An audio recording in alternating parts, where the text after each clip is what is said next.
नमस्कार दोस्तों। आज की इस वीडियो में हम लोग बात करेंगे कि आखिर टाइम कैसे निकालते हैं और अलग अलग जगहों पर ये टाइम में अंतर क्यों आ जाता है। और ये आपने देखा होगा, आपका चाहे टेट हो, सी टेट हो, पेट हो, यानी बहुत सारे एग्जामों में ये बराबर पूछा जाता है। कई बार क्या करता है, आपको दो जगहों की लैटिट्यूड लॉन्गिट्यूडनल वैल्यू दे देगा, यानी देशांतर रेखाओं का मान दे देगा। फिर पूछेगा अगर यहाँ पर इतना बजा तो यहाँ पर कितना होगा।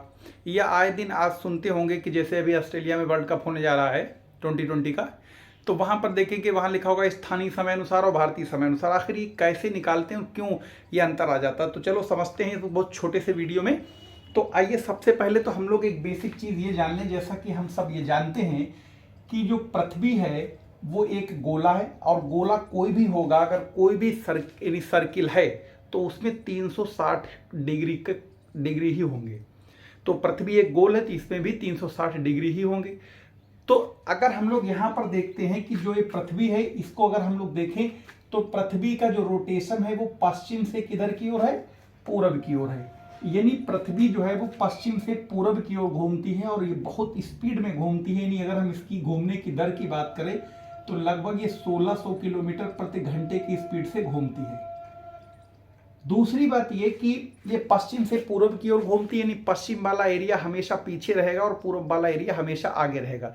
कहीं पर भी अगर आप ग्लोब में देखोगे तो पश्चिम वाले एरिया में माइनस लिखा होता है और पूरब वाले एरिया पर प्लस बना होता है। यानी अगर हम इसे ऐसे समझें, समझ लो ट्रेन तो गार्ड और इन ड्राइवर दोनों ट्रेन में ही होते हैं, लेकिन गार्ड सबसे पीछे होता है, ट्रेन सबसे इंजन ड्राइवर सबसे आगे होता है। यानी प्लेटफॉर्म पे सबसे पहले ड्राइवर पहुंचता है और गार्ड सबसे बाद में पहुंचता है। ठीक वैसे समझ लो ये पृथ्वी ट्रेन है, और जो इंजन वाले लोग यानी पूरब वाले हैं और गार्ड वाले लोग पश्चिम वाले हैं। ठीक है, तो अब यहां पर एक बात समझ लीजिए कि यहां पर दो तरीके की लाइनें दी होंगी। एक लाइन वो होंगी जिन्हें हम लोग देशांतर रेखा कहते हैं।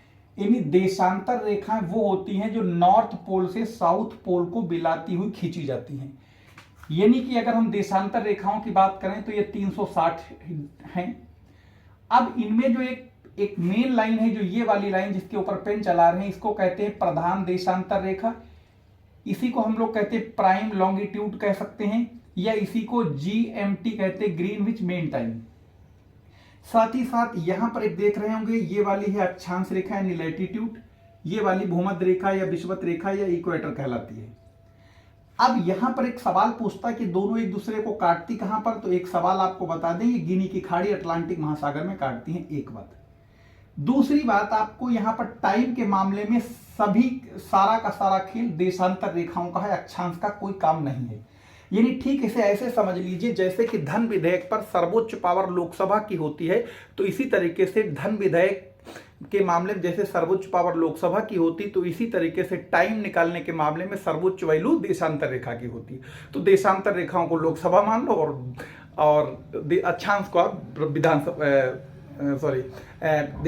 राज्यसभा मान लो। खैर, अब यहां पर एक चीज देखिएगा कि जो देशांतर रेखाएं हैं वो, अब जैसा कि हमने बताया आपको, नॉर्थ पोल से साउथ पोल को मिलाती हुई खींची जाती हैं। तो इस जो मेन लाइन जो ये है GMT, इसके इधर जाएंगे तो 180 देशांतर रेखाएं होंगी, और इसके इधर जाएंगे तो 180 होंगी। तो 180 और 180 होते 360, और एक मिला दो ये हो जाता है 361, जबकि 360 ही आंसर सही होता है। क्यों? क्योंकि जो बाहर वाली लाइन है जिसे अंतरराष्ट्रीय तिथि रेखा कहते हैं, जिसकी वैल्यू 180 डिग्री है, ये एक लाइन है। यहां आपको ये दो अलग अलग दिखाई दे रहे हैं, इसलिए आपको एक लाइन कम कर देंगे तो 360 ही हो जाती। खैर, अब यहां पर देखिएगा कि ये जो देशांतर हो गए, अक्षांश हो गई, और बहुत सारे लोग इसमें कंफ्यूज ये रहते हैं कि देशांतर कौन सी है, अक्षांश कौन सी है। याद रखिए, देशांतर को कहते हैं लॉन्गिट्यूड, अक्षांश को कहते हैं लैटिट्यूड। जो लंबी लंबी हो वो लॉन्गिट्यूड, और जो लेटी लेटी हो वो लैटिट्यूड। ठीक है, नहीं, जो हॉरिजॉन्टल है वो अक्षांश, और जो लंबी लंबी है वो देशांतर। खैर, अब देखो कि जैसे कि एक लाइन, थोड़ी सी कैलकुलेशन है और बिल्कुल एकदम सिंपल, आप मन में कर सकते हैं अपने। जैसा कि हम लोग जानते हैं कि अगर आप ये कहें कि पृथ्वी 24 घंटे में एक चक्कर लगाती है अपनी एक्सिस पर, एक चक्कर लगाती, तो जब एक चक्कर लगाएगी पृथ्वी अपनी एक्सिस पर, तो एक चक्कर का मतलब हुआ कि यहां पर 360 डिग्री वो घूम जाएगी। यानी अगर 24 घंटे में 360 डिग्री घूमती है तो एक घंटे में पृथ्वी घूमती है तो फिर कितना घूमेगी, 360/24, 12 दूनी 24, 12 तिया 36, 2 काटा 15, यानी ये 15 डिग्री। यानी कि पृथ्वी 1 घंटे में घूमती है कितना, 15 डिग्री। या हम इसे ऐसे भी कह सकते हैं कि 1 घंटे में 15 डिग्री घूमने के बजाय हम इसे भी तो कह सकते हैं कि पृथ्वी को अगर 15 डिग्री घूमने में 1 घंटा लगता है, बात वही हुई।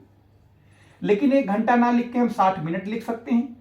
अगर हम ये मान लें कि पृथ्वी को 15 डिग्री घूमने में 1 घंटा या 60 मिनट लगता है, तो 1 डिग्री घूमने में ये 15 नीचे आ जाएंगे तो 4 आ जाएगा।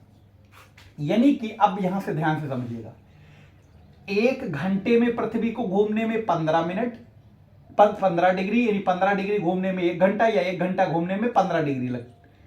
इसी तरीके से 1 डिग्री घूमने में पृथ्वी को लगता है 4 मिनट का समय। अब इन्हीं का सारा खेल है और यही आगे जरूरत पड़ेगी। बस यही बात समझ गए तो आगे सारा काम हो गया।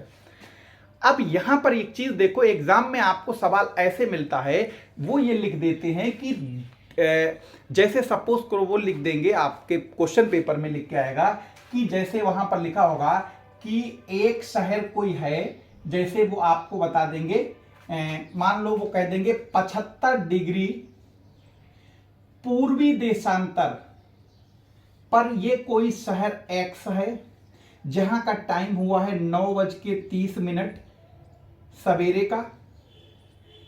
ये टाइम आपको दे दिया। फिर दूसरा शहर कहेंगे कि 150 डिग्री पूर्वी देशांतर है, यानी 150 डिग्री पूर्वी देशांतर पर यह कोई शहर वाई है, यहां का समय क्या होगा, ये क्वेश्चन मार्क। ऐसा करके कुछ क्वेश्चन आता है। या फिर वो दो जगहों के बीच में टाइम दे देते हैं और फिर पूछते हैं यहां के कितने डिग्री का अंतर है। दोनों में से बातें सेम है, अगर एक या समझ में आ गया तो दूसरा भी लगा लेंगे। तो देखो यहां पर याद रखेंगे, जैसे कि आपको पता होगा जब ट्रेनें चलती हैं एक डायरेक्शन में, नहीं जब सेम डायरेक्शन में चलते हैं तो उनकी चाल को क्या कर देते हैं, घटा देते हैं।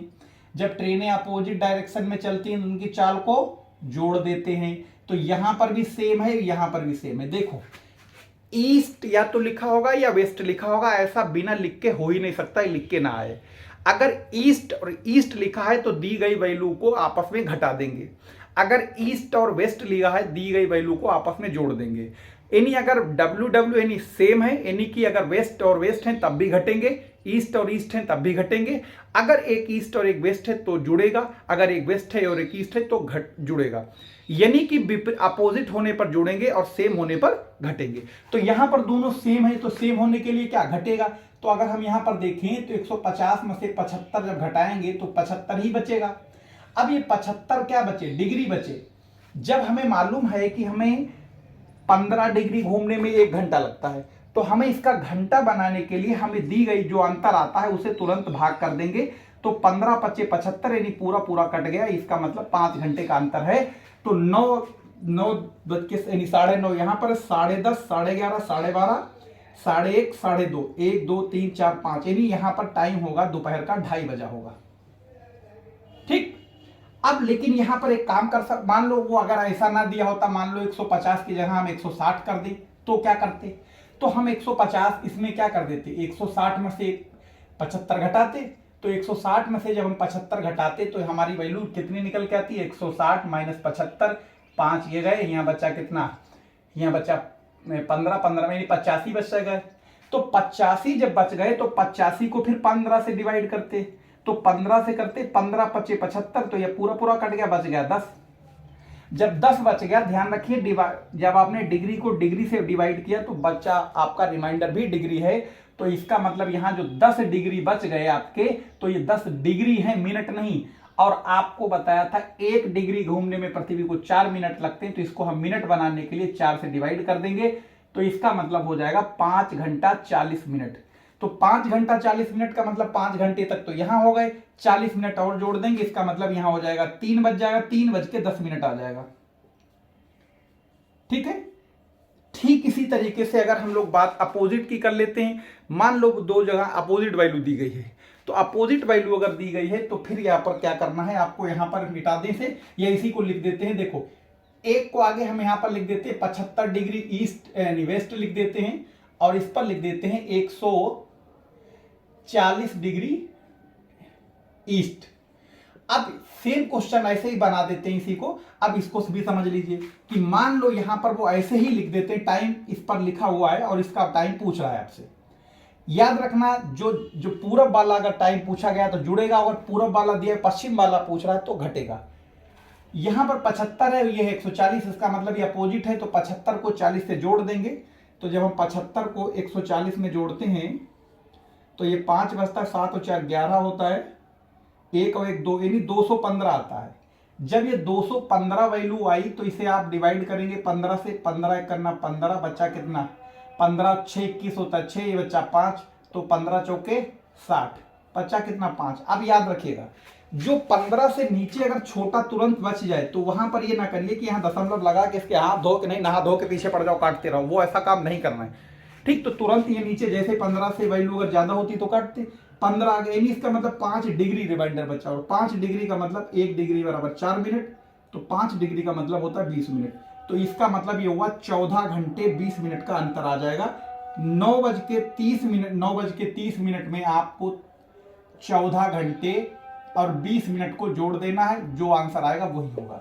तो ये तरीका है। अब आपको दिया कुछ भी हो, चाहे वो दुनिया के किसी भी कोने का टाइम दिया हो, बस इतनी देर में आप उसको लगा लेंगे।